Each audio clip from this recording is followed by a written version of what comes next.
الله أكبر الله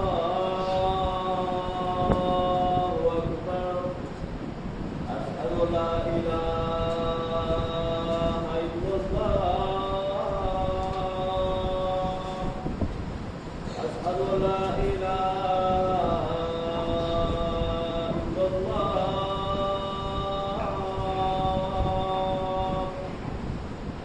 أشهد أن محمدا رسول الله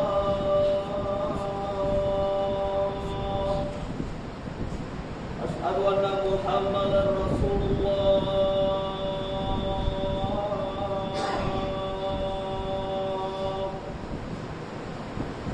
حي على الصلاة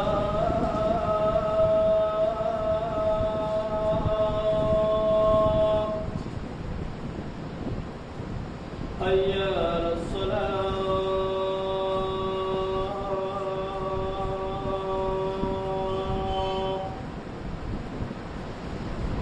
حي على الفلاح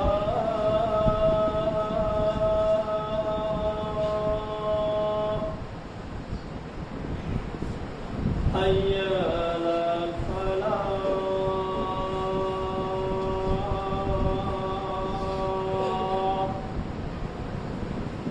الله أكبر الله أكبر لا إله إلا الله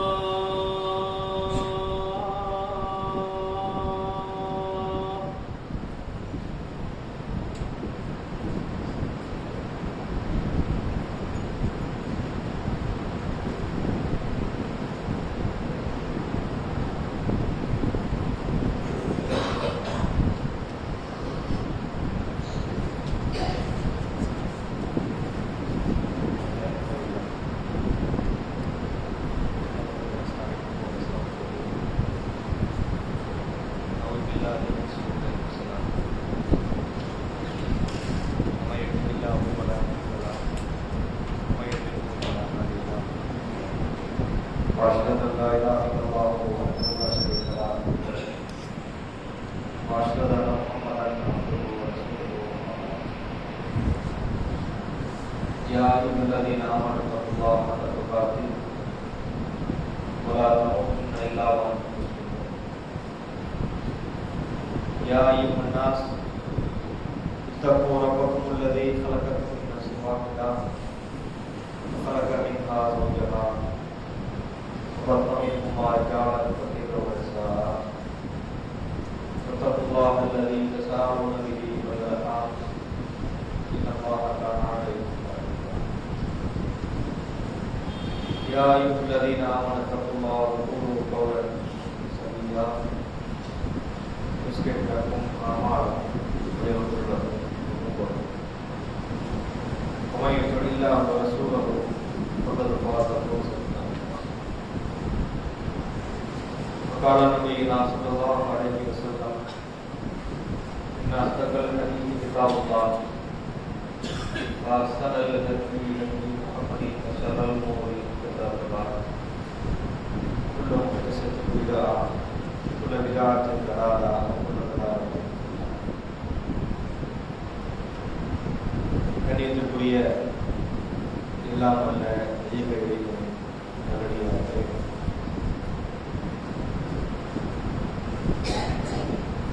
பொதுவாக கடவுள் நம்பிக்கை இருக்கின்ற அனைத்து சமயங்களிலும் அவர்கள் யாரை கடவுளாக ஏற்றுக்கொண்டிருக்கின்றார்களோ அவர்களை எப்படியெல்லாம் வழிபட வேண்டும், எந்தெந்த நேரங்களில் வழிபட வேண்டும், எந்தெந்த முறைகளில் வழிபட வேண்டும் என்பதையெல்லாம் அவர்கள் கற்றுக் கொடுப்பார்கள். பொதுவாக ஆன்மீகம் என்பதை இப்படித்தான் மக்களால் புரிந்து கொள்ளப்படுகின்றது. இறைவனை வணங்குவதே ஆன்மீகம். அதை தாண்டி ஆன்மீகத்திலே பெரிதாக எதுவும் இல்லை என்ற பார்வை இருக்கின்றது.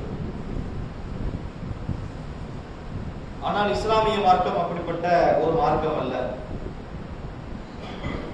இது ஒரு முழுமையான வாழ்க்கை திட்டம்.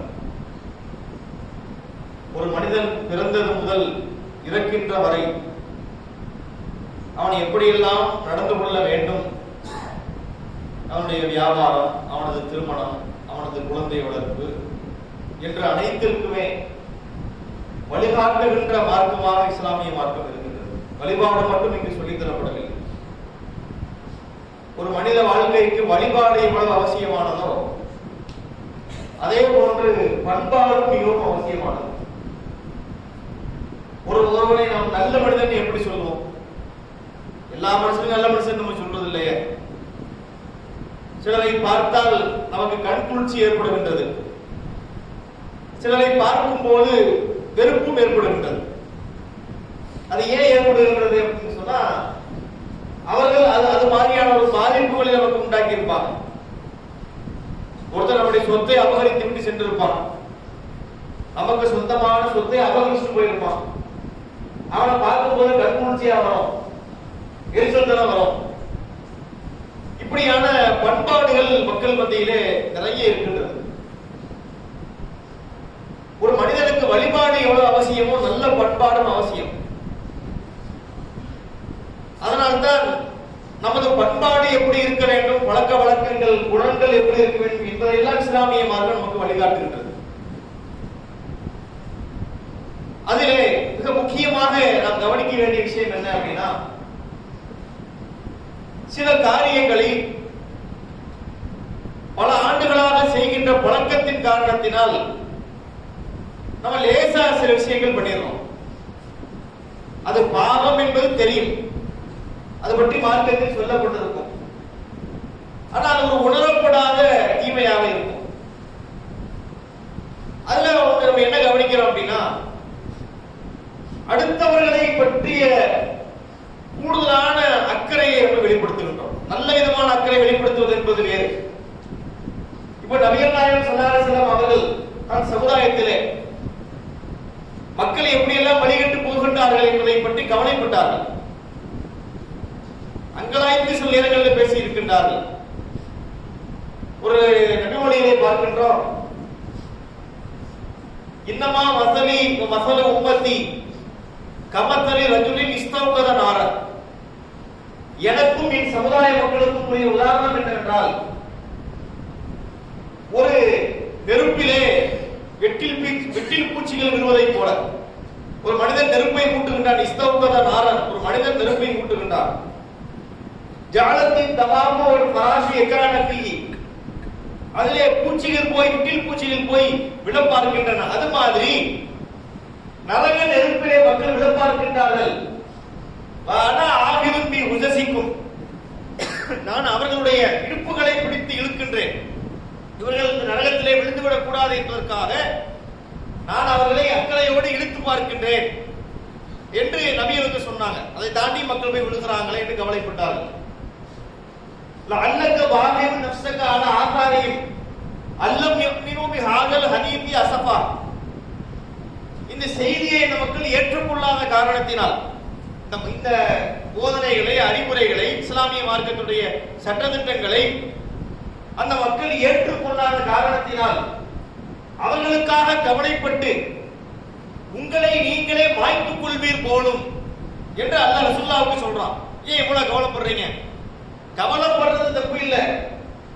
ரசூலுல்லாஹ்வுடைய அக்கறையும் கவலையும் அளவு கடந்து போகின்றது. அவர்களையும் பாதிக்கக்கூடிய நிலை உருவாயிருமோ ஒரு சூழ்நிலை வருது. உங்களையே அழைச்சிருக்கீங்க போல இருக்க, ஏன் இவ்வளவு கவலைப்படுறீங்கன்னு கேட்கிற அளவுக்கு இந்த சமுதாய மக்கள் மீது அவங்க அக்கறைப்பட்டாங்க, கவலைப்பட்டாங்க.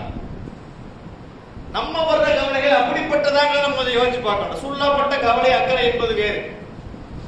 நாம் இன்று காட்டுகின்ற கவனம் எப்படி இருக்குன்னா, அவங்க வழிகிறாங்களே, அவங்க நேர்வழிப்படுத்தணுமே, அவர்களை இந்த கொள்கை நோக்கி நம்ம அழைத்து வர வேண்டுமே என்று நினைப்பதை விட அவர்களை வேறு விதமாக நெருங்கி பார்ப்பது, அவர்களை என்ன செய்யறாங்க நோண்டி பார்ப்பது, இது மாதிரியான தன்மைகள் நம்ம மக்கள்கிட்ட அதிகமாக தென்படுவதை பார்க்கின்றோம். அல்லாஹ் திருமறையிலே சொல்லி காட்டுகின்றான், வலாத ஜஸ்ஸசு, நீங்கள் துருவி துருவி ஆராயாதீர்கள். ஒரு மனிதன் இருப்பான், அவனுக்கு ஒரு சில விஷயங்கள் பிரைவசியா சில விஷயங்கள் இருக்கும். வெளிப்படையாக தெரிவது என்பது வேறு. அந்த மனிதனை போய் நோண்டிக்கிட்டே இருக்கிறது. நம்ம என்ன பண்றான், எங்க போறான், எங்க வர்றான், என்ன செய்கின்றான் என்று அவனுடைய அந்தரங்கத்தை பின்தொடர்கின்ற ஒரு நிலை இருக்கின்றது. இது நல்ல ஒரு பழக்கம் அல்ல. அல்லாஹ் சொல்கின்றார், வலாத்த ஜஸ்ஸஸு, நீங்கள் துருவி துருவி ஆராயாதீர்கள். சில வேலையை நம்ம பார்த்திருக்கலாம். அவங்க வேலையே பாத்தீங்கன்னா அவன் பேச்சு கொடுத்தாலே 2 பேர் பத்தி கேட்பான். அவர் எங்க போனாரு, அவர் இல்லையா, அவர் எங்க போயிருக்கிறாரு, அவர் எப்போ வருவாரு, அவரையும் அடிக்கடி வெளியில போறாரு, அவரையும் அந்த ஊருக்கு ஓயாம போறாரு என்று இந்த விஷயங்களையே அதிகமாக கேட்பதிலே கவனம் செலுத்துகின்றவர்களாக, ஆர்வப்படக்கூடியவர்களாக இருப்பார்கள். இது மார்க்கத்திலே கண்டிக்கப்படுகின்ற ஒரு காரியமாக இருக்கின்றது.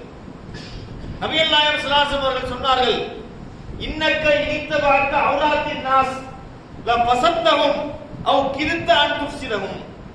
ஒரு மனிதனுடைய அந்தரங்கத்தை நீ பின்தொடர்ந்தால் நீ அவனை கெடுத்தவனை போன்றவாய் அல்லது கெடுக்க முயற்சித்தவனை போலாவாய் என்று சொன்னார்கள். அடுத்தவனை பத்தி நம்ம ஏன் யோசிக்கணும்?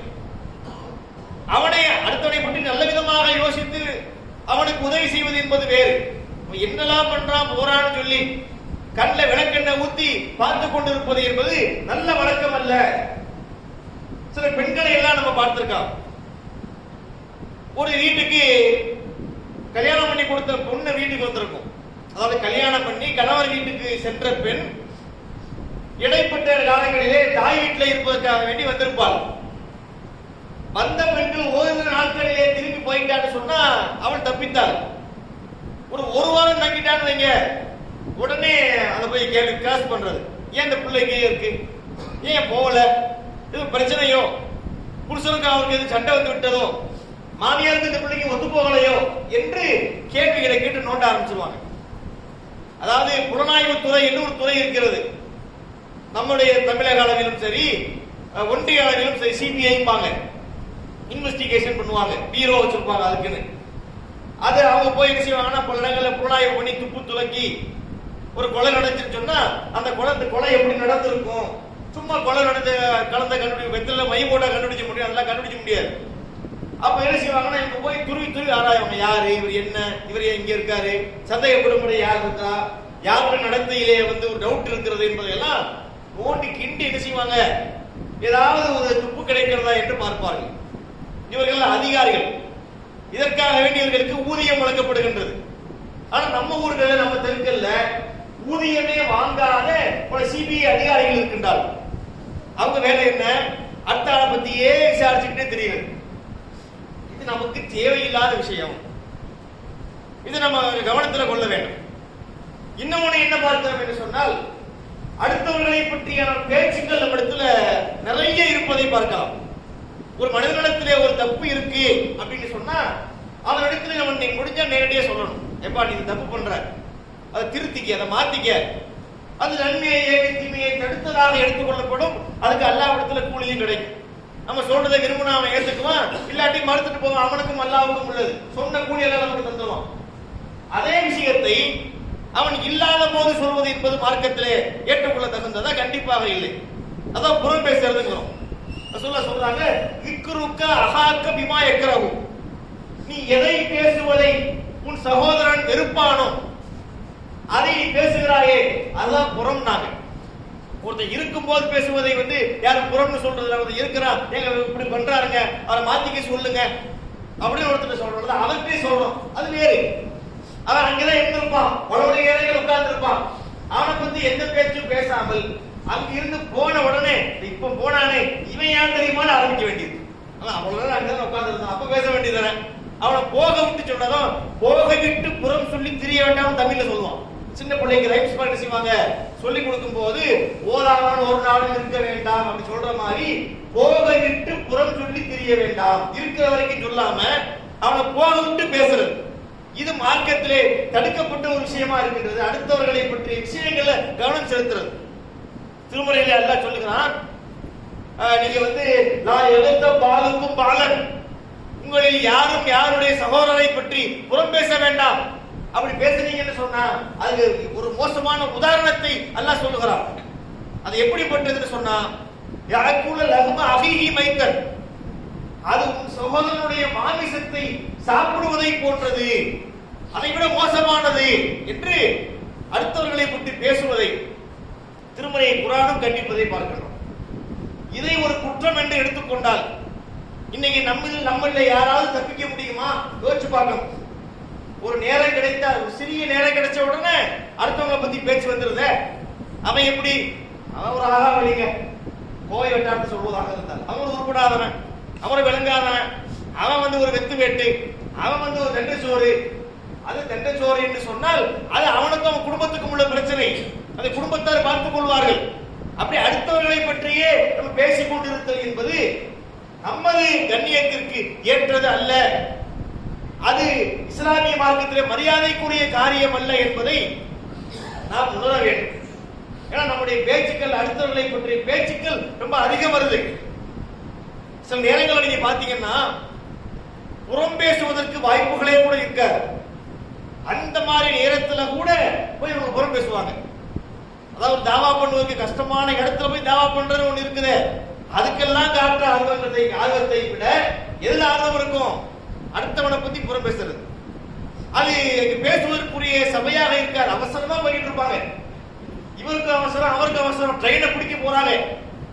போய்கிட்டு இருக்கும் போது ஒருத்தர் 2 வீலர்ல போவாரு. இவங்களுக்கு ஏமா போய் ரயில பிடிக்கணும். அப்ப என்ன பண்றது? அவசரம் போய்கிட்டு இருக்கோம், இந்த கருப்பு சட்டைக்காரனை பார்த்து வச்சுக்க, அவனை பத்தி அப்புறம் சொல்றேன். ஆளை புக் பண்ணிக்கிறது, செய்தியை சொல்றது இல்ல. புறம் பேசுறதுக்கு ஆளை புக் பண்ணியா முதல்ல, அந்த கருப்பு கலர் சட்டையை பார்த்து வச்சுக்க, அவனை பத்தி சில விஷயம் இருக்கு, பிறகு சொல்றேன். ரயில்ல ஏறியாச்சு. ஏறி போகும்போது சொன்னவர் மறந்துருப்பாரு. அவன் கிட்டல திருப்பி எடுத்து கேட்பான், அந்த கருப்பு சட்டைக்காரனை பத்தி எதை சொல்றேன் நீ, அதை என்னன்னு சொல்லுவேன். அவரை பத்தியா? அவரை பத்தி உள்ள கடந்த காலத்தை சொல்ல வேண்டியது, அவரை பற்றி உள்ள குறைகளை சொல்ல வேண்டியது எதுக்கு நமக்கு? அவனுடைய குறை, ஒருத்தனுடைய குறையை பத்தி இன்னொருத்தருக்கு சொல்லுவதால் நமக்கு ஏதேனும் நன்மை வரப்போகின்றதா? இதை சொன்ன காரணத்தில் அல்லாஹ் நமக்கு சொர்க்கத்தை தரப்போகின்றானா? ஒண்ணும் கிடையாது. தேவையில்லாத விஷயத்துக்கு போய் நம்ம அவ்வளவு அவசரத்திலேயே மெனக்கிட்டு புக் பண்றோம்னு அர்த்தம். இது ஒரு விதமா. இன்னும் சில பேர் இருப்பார்கள், அவங்க என்ன செய்வார்கள் என்றால், புறம் பேசுறதுக்கு முன்னாடி ஒரு பீடிகை ஒன்று போடுவார்கள். ஒரு செய்தி ஒன்று இருக்கிறது, அது சொல்லலாமான்னு தெரியவில்லை. அடுத்தவங்களை பத்தி பேசினா அது புறம் பேசுறதா ஆயிரும். சொல்லக்கூடாத ஒருத்தரை பத்தி இருந்தாலும் சொல்லுகிறேன். இருந்தாலும் நீ எதுக்கு சொல்ற? உனக்கு தெரியுதுல சொல்லக்கூடாது, மார்க்கெட்டில் தடுக்கப்பட்டது, இவ்வாறு செய்வது உகந்தது அல்ல, எல்லாம் சொல்லிட்டு இருந்தாலும் அப்படின்னு ஏன் செய்யணும்? இது விஷப்பாட்டில், இதை குடிச்சு செத்து போயிருவோம், நாக்கில் நுரதள்ளிரும். இருந்தாலும் குடிக்கணும், குடிப்போமா? குடிக்க மாட்டோம். அதை ரொம்ப சேஃப்டியத்துக்கு உரமா போட்டுருவோம். இது மாதிரி என்ன தப்பு என்று தெரிந்ததுக்கு பிறகும் அதுக்கு ஒரு பீடிகையை போட்டுட்டு புறம் பேசுறதுக்குள்ள வர்றது, இது ஒரு பலகீனம் மக்கள்கிட்ட இருக்கு. இன்னொரு விதம் எப்படின்னு பார்த்தா, ஆரம்பத்தில் இருக்காது, கடைசியில் இருக்கும். ஒரு ஆளை பத்தி புறம் பேசுவார். எப்படி புறம் பேசுவார்? என்னென்ன அளவுகோல் என்று இல்லை, மானாவாரியாக பேசுவார். 2 மணி நேரம் 3 மணி நேரம் அந்த ஊர்ல உள்ள எவனே எஸ்கேப் ஆக முடியாது. எல்லாத்தை பற்றியும் பேசி முடிச்சுட்டு கடைசியில பாத்தீங்கன்னா, அஸ்தக்ஃபிருல்லாஹ், நமக்கு எதுக்கு அடுத்த ஆளை பத்தி பேசிக்கலாம், ஓ வேலையை நீ பாரு, ஏன் வேலையை நான் பாக்குறேன். உள்ள நீ பேசுறது என்னது? மணிக்கணக்கில் பேசி பலரை பற்றி எல்லாம் பேசி பிடிச்சதுக்கு பிறகு கடைசியில பாத்தீங்கன்னா அவருக்கு ஞானோதயம் வரும். அதுக்கு நம்ம அடுத்தவங்களை பத்தி பேசணும், புறம் பேசணும். இப்படி பல ரகங்கள் இருக்கிறார்கள். புறம் பேசுவதில் பாத்தீங்கன்னா ஏகப்பட்ட விதம் இருக்குது. அடுத்தவர்களை பற்றிய விஷயங்களை நோண்டி அதை ஆய்வு பண்ணி அவன் என்ன பண்றான்னு பார்த்து இதுல நமக்கு என்ன நன்மை இருக்கிறது, நாம் என்ன செய்கிறோம் என்ற ஆய்வு கூட நமக்கு நன்மை இருக்கிறது. நம்ம என்ன செய்கிறோம், நாம் செய்கிற காரியங்களை, நமது பேச்சிலே, நமது நடத்தையிலே ஏதும் மார்க்க முரண் இருக்கிறதா, அதை நாம் சரி செய்ய வேண்டுமா என்று ஆய்வு செஞ்சோம்னு சொன்னா அது நமக்கு உதவும். நம்ம அதை மாற்றிக்கலாம், அல்லாட்ட மன்னிப்பு கேட்கலாம், அதுல இருந்து வெளியே வர்றதுக்கு முயற்சிக்கலாம். இது ஓகே. அடுத்தவனை பத்தி ஆய்வு பண்ணுவதிலே நமக்கு என்ன நன்மை இருக்கிறது? அப்ப இது மாதிரி விஷயங்களை எல்லாம் நம்ம தவிர்த்துட்டோம்னு சொன்னாலே அதுலயே ஒரு அழகிய பண்பாடாக இருக்கும். நபிகள் ஸல்லல்லாஹு அலைஹி வஸல்லம் அவங்க எங்கேயாவது புறம் பேசி இருப்பாங்களா? விதிவிலக்குகள் என்பது பொதுவாக இருக்கலாம். ஒருத்தருக்கு பாதிப்புன்னு வரும்போது சொல்றது வேற. ஒரு ஆள் நம்மகிட்ட காசு வாங்கி ஏமாத்திட்டான், நான் ஏதோ ஒரு மோசடி பண்ணிட்டான்னு, அப்ப ஒருத்தர் நம்மகிட்ட கேட்கிறாரு, நம்மளதான் ஏமாத்தி இருக்கிறான், அதுக்கு புறம்னு அதை பார்க்க வேண்டியது இல்லை, அவர்கிட்ட என்ன குறை இருக்கிறதோ அதை சொல்லலாம். ஒருத்தர் பொண்ணு பார்க்கிறாரு, அலைன்ஸ் பார்க்கறாங்க, நம்மகிட்ட கருத்து கேட்கிறாங்க, அவரை பற்றி நமக்கு தெரியும், தெரிஞ்சு இருந்து சொல்லலாம், தெரியாம இருந்து தெரியாதுன்னு சொல்லிட்டு போயிடலாம்.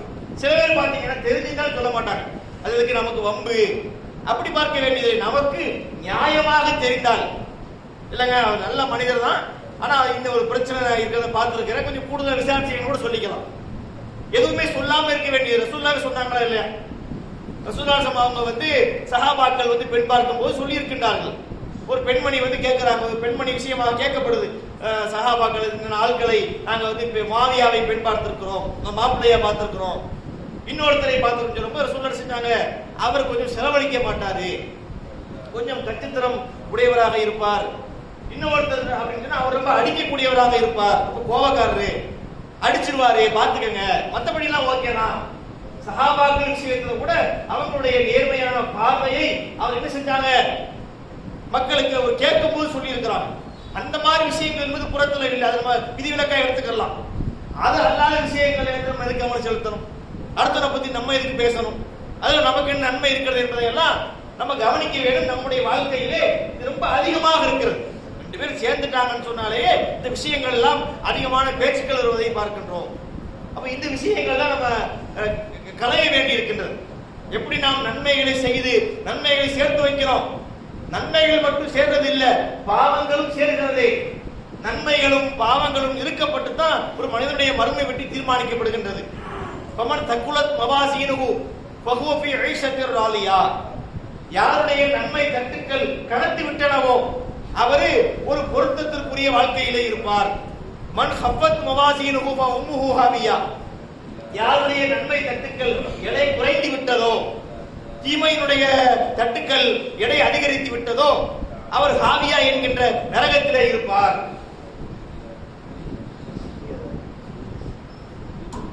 குர்ஆன் ஓதக்கூடாது.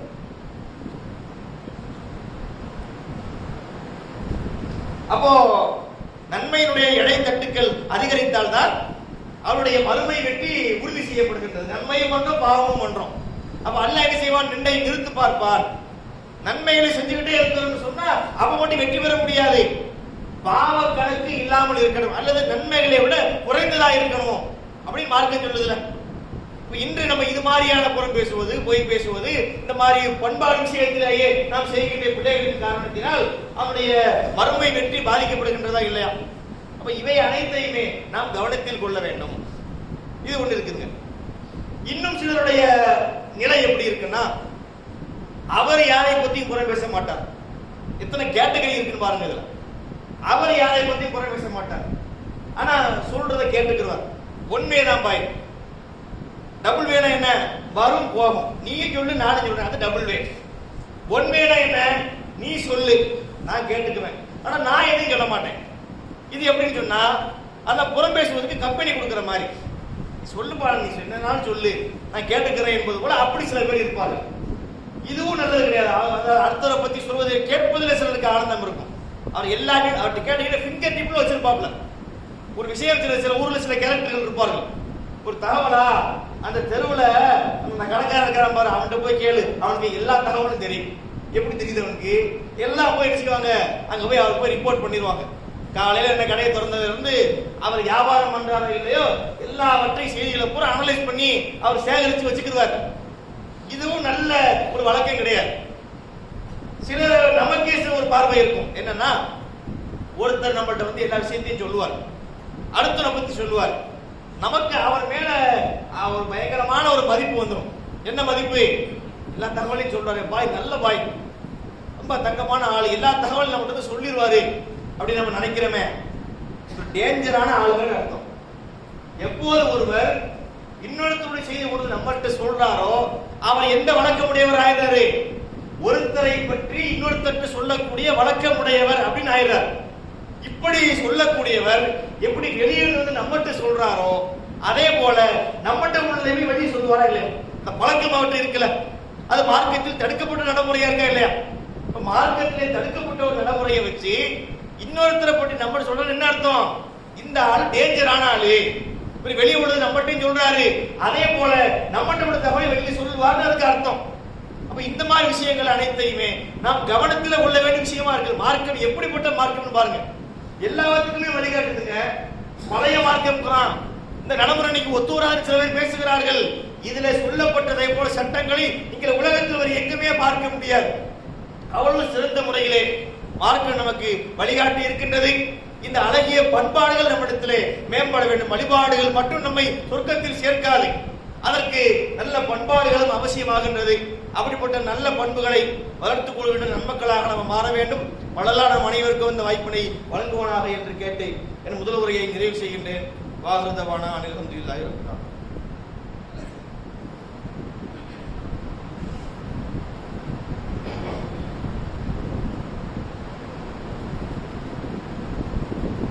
கண்ணியத்திற்குரிய எல்லாம் அல்ல அல்லாஹ் நல்லடியார்களே, யாருடைய நன்மை தட்டுக்கள் எடை கணத்து விட்டனவோ அவர்தான் ஈடேற்றம் பெறுவார், அவர்தான் அல்லாஹ்வுடைய பொருத்தத்திற்குரிய வாழ்க்கையிலே இருப்பார் என்று மார்க்கம் சொல்கிறது. இதிலே இந்த நன்மைகளை தேடுதல் என்பதிலே பல நேரங்களில் நம்ம நிறைய நன்மைகளை போட்டை விடுகின்றோம். ஜும்மாவில் கலந்து கொண்டிருக்கிறோம், நமக்கு நன்மை கிடைக்கும். இன்னும் பல வணக்கங்கள் செய்யறோம், உதவி செய்யறோம், மார்க்கத்தை படிக்கிறோம், அதெல்லாம் நமக்கு நன்மை கிடைக்கும். சில நேரங்கள்ல நாம் கொஞ்சம் கவனம் செலுத்தி விட்டாலேயே அது நம்ம நிறைய நன்மைகளை பெற முடியும். அப்படிப்பட்ட நிறைய திக்ருகளை துஆக்களை நமக்கு மார்க்கம் சொல்லித் தருகிறது. இப்ப ரசூலுல்லாஹி ஸல்லல்லாஹு அலைஹி வஸல்லம் அழகா சொன்னாங்க, கலிமத்தானி ஹஃபிபத்தானி ஃபில் லிசானி வ ஸகீலத்தானி ஃபில் மீசானி ஹபிபத்தானி இலர் ரஹ்மானி. இந்த வார்த்தையே அப்படின்னா அடுத்தோடதா இருக்கும், ரைமிங்கா சொல்லுவாங்க. இரண்டு சொற்கள் நாவிற்கு எளியவை, சொல்றதுக்கு லேசு, சொல்வதற்கு என்ன லேசா சொல்லிடலாம். ஸகீலத்தானி ஃபில் மீசானி, நாளை மறுமையிலே அந்த தராசை கணக்க செய்கின்ற வார்த்தைகள். நம்ம சொன்ன பாருங்க, யாருடைய நன்மை தட்டு கணத்திற்கு சொர்க்கம் போவாருமே அவருக்கு ஈடற்ற கிடைக்கும் சொன்னமா இல்லையா, அதுக்குரிய செய்திதான் இது. இந்த ரெண்டு வார்த்தை நாவுக்கு ரொம்ப லேசா இருக்கு, அந்த மீசான் தராசை கணக்க செய்யக்கூடியதா இருக்கு. ஹபிபத்தானில ரஹ்மானி, அல்லாஹ்வுக்கு விருப்பத்துக்குரிய ரெண்டு சொற்களா இருக்கு. அது என்ன வார்த்தைகள்? சுப்ஹானல்லாஹி வ பிஹம்திஹி சுப்ஹானல்லாஹில் அலீம். இது சொல்றதுக்கு எவ்வளவு நேரம் ஆச்சு? சிக்கலான வார்த்தையெல்லாம் கிடையாது, யாருமே பெரும்பாலும் முஸ்லிம்களுக்கு தெரிஞ்ச வார்த்தை தான். அப்ப இது மாதிரியான திக்ருகளை நம்ம கிடைக்கின்ற நேரங்கள்ல நம்ம செய்யலாம். அதுபோல நமது வாழ்க்கையில் நடக்கக்கூடிய பல சிக்கல்களை தீர்ப்பதற்கு நம்ம வாழ்க்கையில பல விஷயங்கள் நமக்கு நெருக்கடிகள் இருக்கு. நன்மைகளை நம்மை செய்ய விடாமல் தடுப்பதும் தீமைகளை செய்ய வைப்பதுதான் இப்லீஸுடைய சைத்தானுடைய வேலையாக இருக்கிறது. அதிலிருந்து நம்மை பாதுகாத்து சரியான இஸ்லாமிய மார்க்கத்தை நோக்கி சத்திய பாதையை நோக்கி திரும்புவதற்காக பல பிரார்த்தனைகளை ரசூலுல்லாஹ் நமக்கு சொல்லிக் கொடுத்தாங்க. அதுல ஒரு பிரார்த்தனை முஸ்லிம்ல பதிவு செய்யப்பட்ட செய்தியை மாத்திரம் இங்க நான் பதிவு செய்ய ஆசைப்படுகிறேன். அழகான ஒரு துஆ, பல விஷயங்களை உள்ளடக்கி ரசூலுல்லாஹ் கேட்டாங்க. அல்லாஹும்ம இன்னி அஊது பிக்க மினல் அஜ்ஸி வல் கஸலி வல் ஜுபுனி வல் புஹ்லி வல் ஹரமி வ அதாபில் கப்ரி. பெரிய துஆ, நிறைய விஷயங்கள் சொல்றாங்க. இறைவா, உன்னிடத்திலே சிலவற்றை விட்டு நான் பாதுகாவல் தேடுகிறேன். என்னதை பத்தி எல்லாம் கேட்கிறாங்க. அஜிசி என்று சொன்னால் இயலாமையை விட்டு, கஞ்சத்தனத்தை விட்டு, கோழைத்தனத்தை விட்டு, தள்ளாமையை விட்டு, கபருடைய வேதனையை விட்டு உன்னிடத்திலே பாதுகாவல் தேடுகிறேன். எவ்வளவு விஷயம் இருக்கு பாருங்க. இயலாமை நமக்கு இருக்கா இல்லையா? எத்தனை விஷயத்தை செய்யலாம் நினைக்கிறோம், இயலாமை நம்மை தடுக்கிறது, அதுக்கு பாதுகாவல் தர்றாங்க. கஞ்சத்தனம் நம்மகிட்ட இருக்கிறது, கோழைத்தனம் நம்ம மக்கள் சில பேர்கிட்ட இருக்கின்றது, தள்ளாமை வயோதிகமாக இருந்து ரொம்ப சிரமப்படுகின்ற சூழ்நிலை இருக்கின்றது. எல்லாத்துக்கும் சேர்த்து சொல்ல இணைச்சு கேட்கிறாங்க. அடுத்து பாருங்க, அல்லாஹும்ம ஆத்தி நஃப்ஸி தக்வாஹா வ ஸக்கிஹா அன்த கைரு மன் ஸக்காஹா அன்த வலியுஹா மௌலாஹா. இறைவா, நீ என்னுடைய உள்ளத்திற்கு நஃப்ஸுக்கு நீ தக்வாவை கொடு, இறையச்சத்தை கொடு. என் உள்ளத்தில் நீ இறையச்சத்தை தக்கவை. நீதான் உள்ளங்களை ஆளக்கூடியவனாக இருக்கின்றாய், அரசனாக இருக்கின்றாய். அதை கேட்கிறாங்க. அல்லாஹும்ம இன்னி அஊது பிக்க மின் இல்மின் லா யன்ஃபஉ வ மின் கல்பின் லா யக்ஷஉ வ மின் நஃப்ஸின் லா தஸ்பஉ வ மின் தஅவத்தி லா யுஸ்தஜாபு லஹா. அடுத்து கேட்கிறாங்க பாருங்க, இறைவா, பயனில்லாத கல்வியை விட்டு உன்னிடத்தில் பாதுகாவல் தேடுகிறேன். எந்த கல்வியை நான் படிக்கின்றேனோ அந்த கல்வி எனக்கு பயனளிக்கக்கூடியதா இருக்கணும். பயனற்ற ஒன்றை நான் கற்றுக்கொள்ள கூடாது, அதை விட்டு பாதுகாவல் தேடுகிறேன். இரண்டாவது என்ன? உன்னை அஞ்சாத உள்ளத்தை விட்டு பாதுகாவல் தேடுகிறேன். மின் கல்வியில் லா யக்ஷா, உன்னை பயப்படாத உள்ளம் எனக்கு வேண்டாம், என்னுடைய உள்ளம் உன்னை அஞ்சக்கூடியதா இருக்கணும், அப்படிப்பட்ட உள்ளத்தை கொடு. அடுத்து கேட்டாங்க, முக்கியமாக வமின் நஃப்ஸின் லா தஸ்பர், நிறைவடையாத உள்ளத்தை விட்டு உன்னிடத்தில் பாதுகாவல் தேடுறேன். இன்னைக்கு வாழ்க்கை மக்களுடைய லைஃப் ஸ்டைலுக்கு தேவையான ஒரு வார்த்தை. நிறைவடைதல் என்பதே இல்லை, எதிரும் திருப்தி கொள்ளுதல் இல்லை. அல்லாஹ் நமக்கு செல்வத்தை கொடுத்திருப்பான், நம்ம ஒரு ஆரோக்கியமா வச்சிருப்பான், நமக்கு ஒரு கல்வி கொடுத்திருப்பான், எதிலையுமே திருப்தி இல்லை. அடுத்த கட்டம் என்ன, அடுத்த அப்டேட் என்ன, அதெல்லாம் நமக்கு திருப்தி என்பதை போல நம்ம வாழ்றோமே, இது நல்லது கிடையாது. அல்லாஹ் தந்திருப்பதை கொண்டு நாம் நிறைவடைய வேண்டும். நிறைவடையாத உள்ளத்தை விட்டு உன்னிடத்திலே பாதுகாவல் தேடுகிறேன் என்றெல்லாம் இன்னும் நிறைய அர்த்தங்களை கொண்ட பிரார்த்தனைகள் நமக்கு கற்றுத் தர்றாங்க. அப்ப இது மாதிரியான பிரார்த்தனைகளை கற்றுக்கொண்டு ஓதுவதால் நமக்கு நன்மையும் கிடைக்கின்றது. நம்முடைய வாழ்க்கை தப்பான பாதையிலிருந்து திரும்பி சரியான பாதைக்கு வருவதற்குரிய வாய்ப்பையும் அது ஏற்படுத்துகிறது என்பதை புரிந்து கொண்டு இது மாதிரியான பிரார்த்தனைகளை நம்முடைய வாழ்க்கையிலே செய்ய வேண்டும். இஸ்லாம் நமக்கு சொல்லித் தந்திருக்கின்ற வழிபாடுகளையும் பண்பாடுகளையும் பேணி பாதுகாத்து மறுமையிலே வெற்றி பெறும் நன்மக்களாக அல்லாஹ் உங்களை என்னையும் ஆக்குவானாக என்று கூறி முடிக்கின்றேன். அஸ்ஸலாமு அலைக்கும்.